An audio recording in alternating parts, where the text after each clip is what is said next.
सुधा सबको भोजन करवाकर बचा हुआ खाना अपनी थाली में डाल ही रही थी कि दरवाजे पर आहट हुई।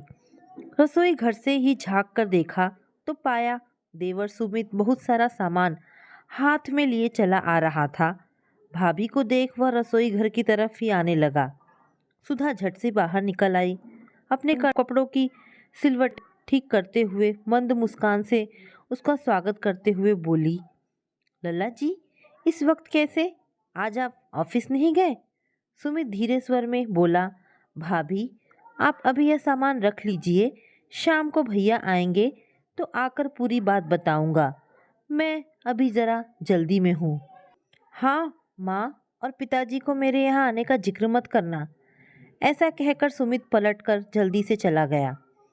सुधा उत्सुकतावश पैकेट खोलकर देखने लगी तो दिल में एक हुक सी उठ गई। सुमित सभी के लिए बहुत सारे सुंदर और महंगे कपड़े लाया था। वह सोचने लगी कि जब शाम को उसके पति अमित दफ्तर से घर आएंगे तो उन्हें भी इसी अग्नि परीक्षा से गुजरना पड़ेगा। वो भी शांत रहने का अभिनय जरूर करेंगे, पर उनके दिल के अंदर जो ज्वाला धधकेगी उसे वह जानती थी। उस ज्वाला की तपन उन्हीं तक सीमित नहीं रहती, सुधा स्वयं भी इस आग में जलती रहती है। कुछ समय बाद इस आग की लपटों में उनकी दोनों बेटियां भी झुलसने लगेंगी। वो लोग गरीबी की जिस आग में जल रहे थे, जो आग उनके अपनों ने ही लगाई थी, वो तो उन्हें गरीबी की आग में झुलसने को छोड़ खुद बचकर निकल गए, परंतु उनका परिवार उसमें जलता ही रह गया। वो रोज हीन भावना के सागर में डूबते और रोज तैरते रहते। भविष्य में शायद उनकी बेटियों के साथ भी यह इतिहास दोहराया जाएगा। सुधा इसी सोच में डूबी अतीत के किताब के पन्ने पलटने लगी। विवाह से पहले उसके पति अमित स्कूल से आकर नियम से अपने पिता के साथ उनकी किराने की दुकान पर बैठा करते थे। पढ़ाई लिखाई में अमित की बहुत रुचि थी, वह मेधावी भी थे। अमित के 12वीं कक्षा पास करने के बाद प्रश्न उठने लगे कि पिता शिवमूर्त जी अकेले इतनी बड़ी दुकानदारी कैसे संभालेंगे। इसलिए जेठ पुत्र अमित की पढ़ाई रुकवा दी गई। न चाहते हुए भी अमित को सबकी इच्छा के आगे सिर झुकाना ही पड़ा। पढ़ाई छोड़कर वह पिता के साथ दुकान पर बैठने लगा। छोटा भाई सुमित उससे उम्र में 5 वर्ष छोटा था। छोटा होने के कारण वह सबका लाडला था, जिद्दी भी हो गया था। उसकी जिद के सामने सब झुक जाते थे। दूसरी ओर अमित को समय से पहले ही जिम्मेदार बना दिया गया। बाप दादा के समय की किराने की प्रसिद्ध दुकान थी, जो अच्छी चल रही थी। दुकान से अच्छी कमाई भी होती। इस कारण उसके पिता शिवमूर्त जी ने बिना किसी से सलाह मशवरा किए दुकान से होने वाली अधिकांश कमाई एक शानदार हवेली बनाने में खर्च कर डाली। समय का पहिया अपनी गति से घूमता जा रहा था। अमित का विवाह सुधा से हो गया।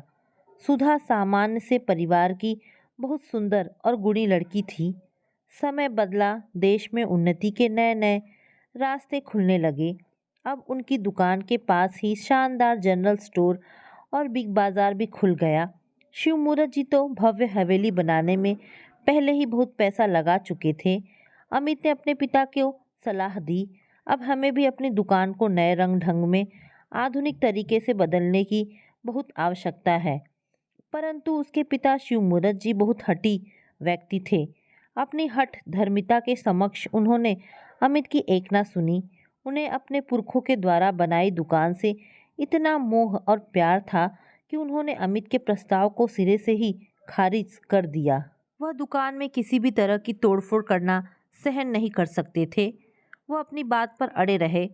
पिता का लिहाज करके हुए अमित ने भी पिता से कोई बहस या झगड़ा करना उचित नहीं समझा और चुप रह गया। धीरे धीरे उनकी दुकान का काम बिल्कुल मंदा पड़ने लगा। अधिकतर ग्राहक नए किराना स्टोर और बिग बाजार से सामान खरीदने में रुचि दिखाते थे। कोई पुराना भूला भटका ग्राहक या उधार लेने वाला ग्राहक ही आते थे। अमित का विवाह सुधा से हो चुका था।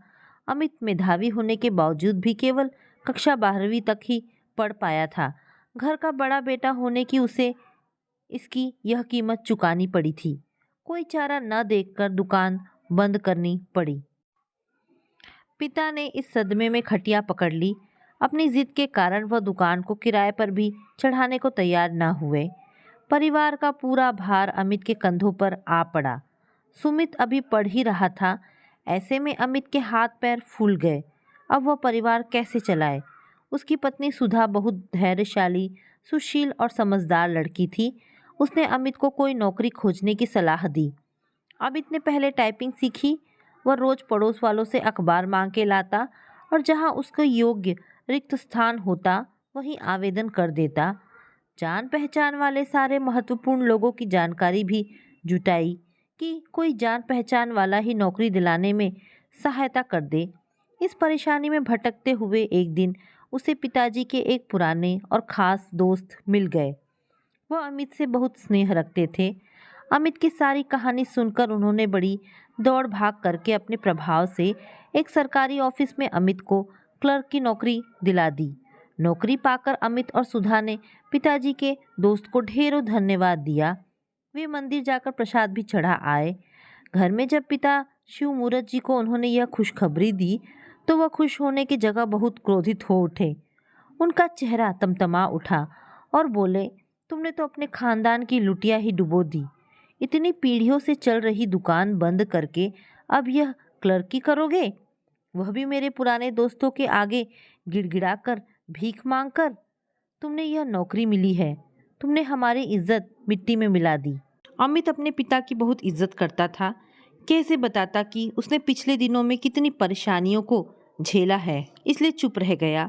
लेकिन अमित ने देखा कि पिता आपे से बाहर होने लगे, तब वह धीमे स्वर में बोल उठा, पिताजी, हमारी दुकान बहुत पुराने समय में बनी थी।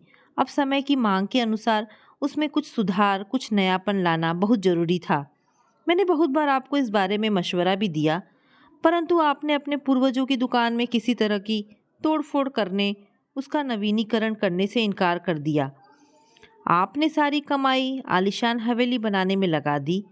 यह सुन शिवमूरत जी अमित से इतने नाराज हो गए कि अमित से बात करना ही बंद कर दिया। अमित की माँ भी तीखे मिजाज की महिला थी। उन्होंने भी अमित को खूब खरी खोटी सुनाई। अब अमित अंदर से टूटकर रह गया। सुधा भी दूसरी बार गर्भवती थी। पहली बेटी मायके में हुई थी। अब की बार सुधा ससुराल में रहना चाहती थी, पर सास ससुर की कोई ओर से सहयोग नहीं मिल रहा था। अमित अकेला ही दौड़ भाग कर रहा था। सुमित की फीस भरते भरते उसकी कमर टूट गई थी। सारा पैसा घर खर्च में ही खत्म हो जाता। इतना करने के बाद भी अमित पिता की नज़रों में एक अपराधियों सी यंत्रणा झेल रहा था।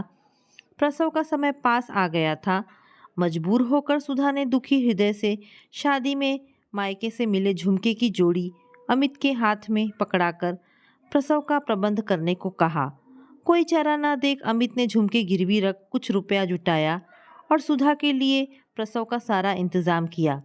रिश्ते नाते और पड़ोसियों के दिखावे के लिए अमित की माँ को भी अस्पताल जाना पड़ा। प्रसव के बाद सुधा ने जब दूसरी बेटी को जन्म दिया तो सास बौखला गई। अपनी तबीयत खराब होने का बहाना बना अस्पताल से घर वापस आ गई।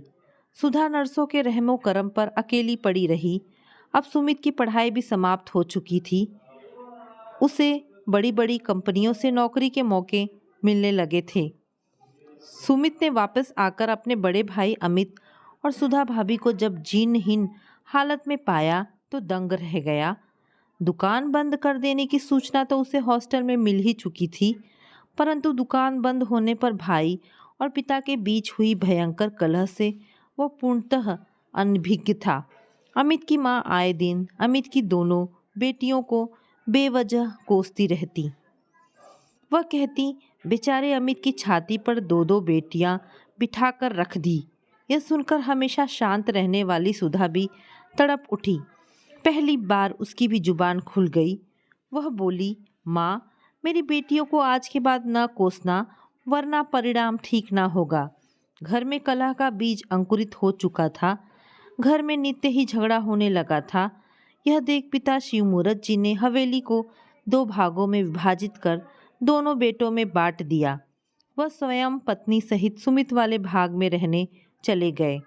पिता का यह फैसला अमित को सहस्त्र बिच्छुओं के डंकों जैसे बेध गया। जिस माता पिता की खुशी के कारण पढ़ाई छोड़ी, उनके साथ दुकान संभाली, शिक्षा अधूरी रह गई। उसी पिता ने आज उसे ही त्याग दिया। अब बात अमित को बहुत आहत कर गया। वह अंदर तक बुरी तरह टूट गया। हठी शिवमूरत जी कहीं से भी अपनी गलती मानने या झुकने को तैयार नहीं थे। सुमित को उच्च पद पर नौकरी मिलते ही उनके घर बड़े और अमीर घरों के रिश्तों की बाढ़ सी आ गई। गर्वित माँ ने बहुत ठोक बजाकर अपने ही शहर की 1 करोड़पति की बेटी को मंजूरी दी। सुमित को भी वह लड़की पसंद आ गई।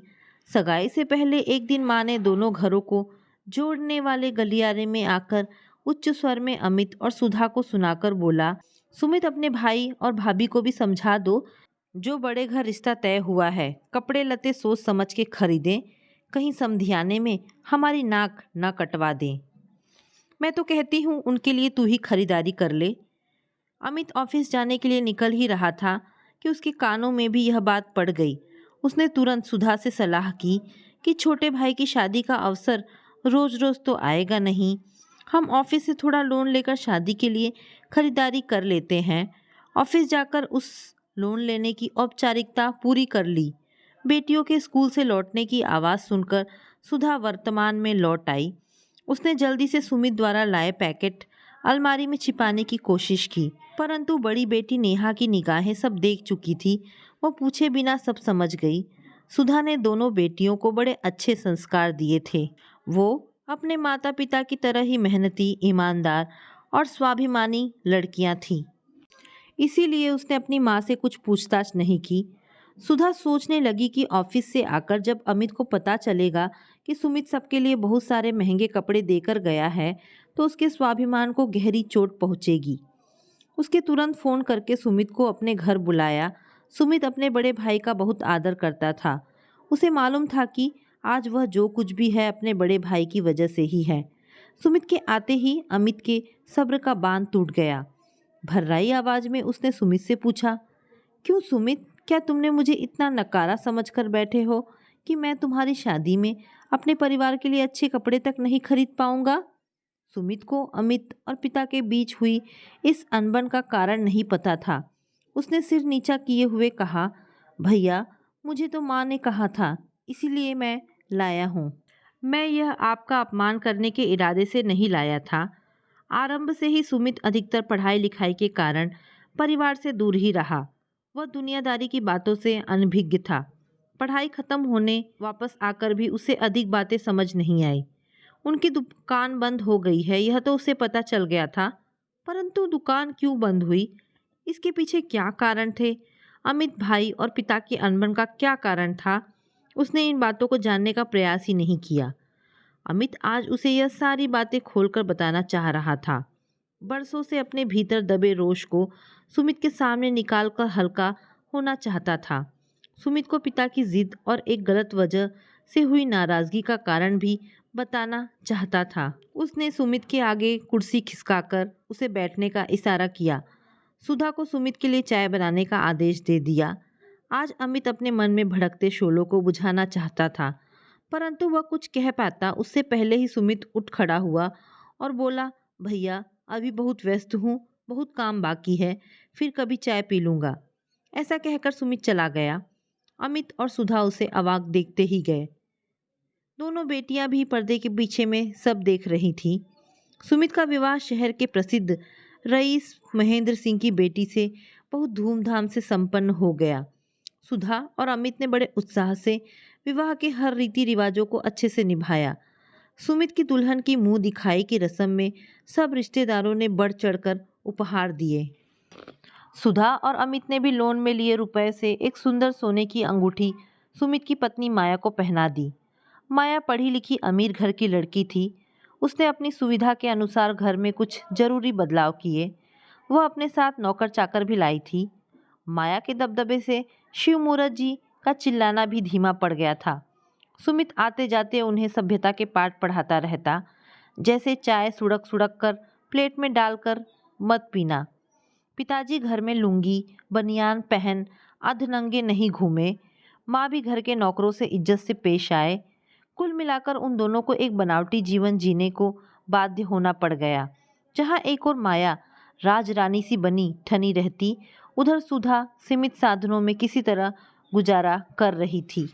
शादी के रिसेप्शन के बाद शादी की खबर मिलते ही एक दिन किन्नरों की एक टोली शादी होने की खबर सुन हवेली में आ धमकी। उन्हें मना करना बहुत मुश्किल था। किन्नरों ने नाच नाच कर नई दुल्हन को बधाई दी और फिर सब अपना नेक मांगने लगे। मासी ने भी परंपरा के अनुसार उनके लिए अनाज, वस्त्र, फल, मिठाई और रुपए लाकर उन्हें देकर हाथ जोड़ दिए। बड़े और अमीर घर से आई बहू देख वो सब अड़ गए कि बिना सोना लिए यहाँ से नहीं जाएंगे। करोड़पति घर की बहू आई है। माँ टस से मस न हुई। माया इस बहस से बेहद बोर हो चुकी थी। उसने झट से अपनी उंगली से सुधा द्वारा पहनाई अंगूठी उतारी और उन्हें देकर चलता किया। यह देख सब मौन ही रहे, परंतु अमित और सुधा को अपनी असली हैसियत का एहसास भली प्रकार हो गया। वह अभी तक झूठा वहम पाले बैठे थे कि देर सबेर सबको यह एहसास होगा, अमित को निर्दोष होते हुए भी दंडित किया जा रहा है। समय के साथ सब ठीक हो जाएगा, परंतु आज उसकी यह सोच पर भी विराम लग गया। उस पर लगे इस आरोप को गलत सिद्ध करने के लिए उसके पास ना तो कोई गवाह था और ना ही कोई वकील था। समय पंख लगाकर उड़ता ही चला गया। अमित की दोनों बेटियां युवा हो चुकी थी। दोनों बहुत ही मेधावी थी। बड़ी बेटी नेहा एक अंतर्राष्ट्रीय कंपनी की उच्चतम अधिकारी होने के कारण अमेरिका चली गई। छोटी राशि आईएएस परीक्षा में प्रथम नंबर पर आकर जिला कलेक्टर बन गई। अमित की दोनों बेटियों ने अपने माता पिता का नाम रोशन कर दिया था। नेहा और राशि ने अपने पूर्वजों की दुकान का पूर्णतः कायाकल्प करवाकर उसे एक शानदार जनरल स्टोर के रूप में परिवर्तित कर दिया। जनरल स्टोर के ऊपर शिव मुहूर्त अमित जनरल स्टोर का नाम का बोर्ड लगाया गया। स्टोर के मुहूर्त के अवसर पर शहर के बड़े बड़े गणमान्य लोगों को आमंत्रित किया गया। शिव मुहूर्त जी अब बहुत वृद्ध हो चुके थे, बीमार भी रहते थे। उनकी दोनों पोतियां उन्हें एक व्हीलचेयर पर बिठाकर आयोजन स्थल लेकर आई। जनरल स्टोर पर लगे बोर्ड को देख शिव मुहूर्त जी बहुत भावुक हो रो पड़े। उन्होंने इशारे से अमित को बुलाकर अपने गले से लगा लिया। दोनों की आंखों से आंसू बहने लगे। अमित की माँ भी अमित के साथ मिलकर रो पड़ी। तो दोस्तों, ये छोटी सी कहानी यहाँ पर समाप्त होती है। आशा करती हूँ कहानी आपको पसंद आई होगी। अगर कहानी पसंद आई है तो प्लीज़ इसे लाइक एंड शेयर करें। धन्यवाद दोस्तों।